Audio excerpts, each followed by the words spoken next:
एक पुरानी कहावत है, लौटकर बुद्धू घर को आए। लेकिन यहाँ कहानी एक प्रेमिका की है जिसने कुछ दिन पहले पति को छोड़कर अपने प्रेमी के साथ अपना घर बसा लिया था, लेकिन अब वो लौटकर अपने पुराने पति के पास पहुंच गई है। इस कहानी में इश्क है, इजहार है और पल भर में बदलते रिश्तों का करार भी है। इस कहानी में मोहब्बत अपने पुराने मुकाम से नए मुकाम तक पहुंचती भी है, लेकिन रिश्तों की उलझी डोर कहानी को फिर उसी मोड़ पर ले जाती है जहां से ये कहानी शुरू हुई थी। ओम सर्वमंगल मांगल्ये शिवे सर्वासाधिके शरण्ये गौरी नारायणी नमस्ते।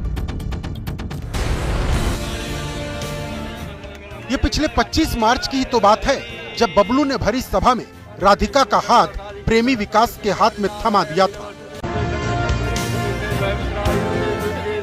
गांव के शिव मंदिर में वैदिक मंत्रोच्चार के साथ शादी की रस्में हुई थी। विधि विधान से पूजा अर्चना हुई। दोनों ने परम पिता परमेश्वर को साक्षी मानकर एक दूसरे को वरमाला पहनाई थी। सर्वमंगल मांगल्ये शिवे सर्वासाधिके शरण्ये गौरी नारायणी। विकास ने अपने नाम का सिंदूर राधिका की मांग में भरा था, तो राधिका ने भी विकास के पैर छूकर पूरे मन और वचन से विकास को अपना 7 जन्मों का साथी मान लिया था।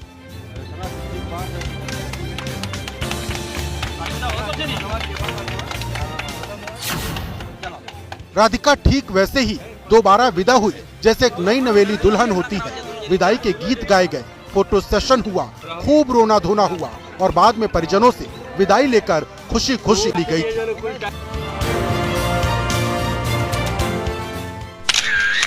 एक दो फोटो बबलू ने भी खिंचवाई थी, क्योंकि वो खुद भी अपनी पत्नी की शादी का गवाह बना था।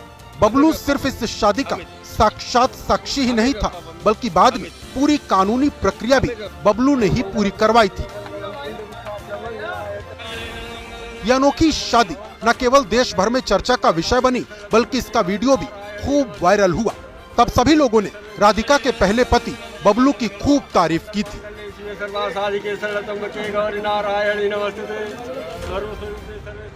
बबलू, जी हाँ, बबलू इस कहानी का मुख्य किरदार था, क्योंकि बबलू के कहने पर ही राधिका की शादी उसके प्रेमी विकास के साथ हुई थी। उस वक्त बबलू ने क्या कहा था वो पहले आपको सुना देते हैं। उसको साथ उसके हम पकड़े और उसके बाद उसको लेके भाग गई। इसीलिए हम अपने गाँव पड़ोस को बुला के लेके गए। उसके बाद उसको मंदिर में उसकी शादी करवा दी। बबलू उस दिन अपनी पत्नी और उसके प्रेमी की शादी कराकर खुश था। सभी लोग उसकी तारीफ कर रहे थे। अपने 2 बच्चों के साथ हंसी खुशी वो रह रहा था। लेकिन ठीक 4 दिन बाद ही पूरी कहानी में ऐसा ट्विस्ट आ गया कि पूरी फिल्म ही नए क्लाइमेक्स तक पहुंच गई। राधिका एक बार फिर अपने पहले पति यानी बबलू के पास लौट आई।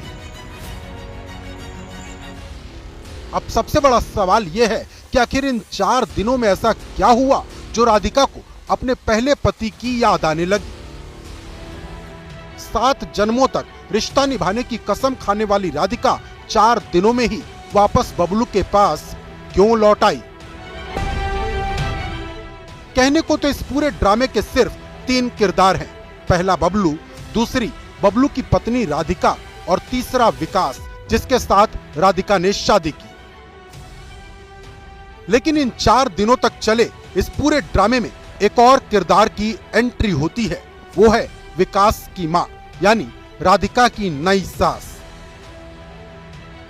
28 मार्च की रात शादी के 3 दिन बाद ही बबलू विकास के घर पहुंच जाता है। अपनी गलती के लिए माफी मांगता है और विकास की मां से पत्नी राधिका को वापस लौटाने की गुहार लगाने लगता है। विकास के घर से ही आया एक 12 सेकंड का वीडियो इस पूरे मामले की तस्दीक करता है। वीडियो में दिख रहा है कि बबलू घर के एक कोने के आंगन में बैठी महिला से बात कर रहा है। हालांकि बबलू जैसे ही मीडिया का कैमरा देखता है, अचानक घर के अंदर छिप जाता है।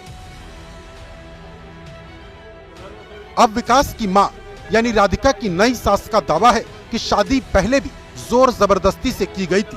उन्होंने तब भी मना किया था, लेकिन अब बबलू और उसके 2 बच्चों की हालत उनसे देखी नहीं जाती, इसीलिए राधिका को वापस बबलू के घर भेज दिया है। भैया जोर जबरदस्ती से भाई लहान अब फिर अपन चाहना अपने परिवार के नहीं गोड़े मुड़े गिरे लगना बबलू नहीं रहे। अच्छा। 2 बच्चे। 2 बच्चे। हाँ, वही बच्चन का मुँह देख के हम लोग भी चाहिए। राधिका की सास के इस साहसिक फैसले के बाद एक बार फिर से गांव में पंचायत हुई और भरी पंचायत में बबलू ने कसम खाई कि वो आजीवन राधिका को अपने साथ रखेगा। इनकी शादी जबरदस्ती कराई गई है। कुछ दिन के बाद पता चला ये निर्दोष है। हम इनको अपने साथ लेना चाहते हैं। इसके बाद इसके ऊपर अगर कोई गलत काम कोई करेगा तो उसकी जिम्मेदारी हम होंगे। कोई कष्ट भी आएगा इनके ऊपर तो उसकी सारी जिम्मेदारी मेरी रहेगी। बहरहाल पति पत्नी और वो वाले इस ड्रामे का आखिरी एपिसोड खत्म हो चुका है। पूरे गांव में इस मामले में कोई बोलने को तैयार नहीं। विकास शहर से बाहर कमाने चला गया है तो वहीं बबलू भी अपना पुराना घर छोड़कर किसी और घर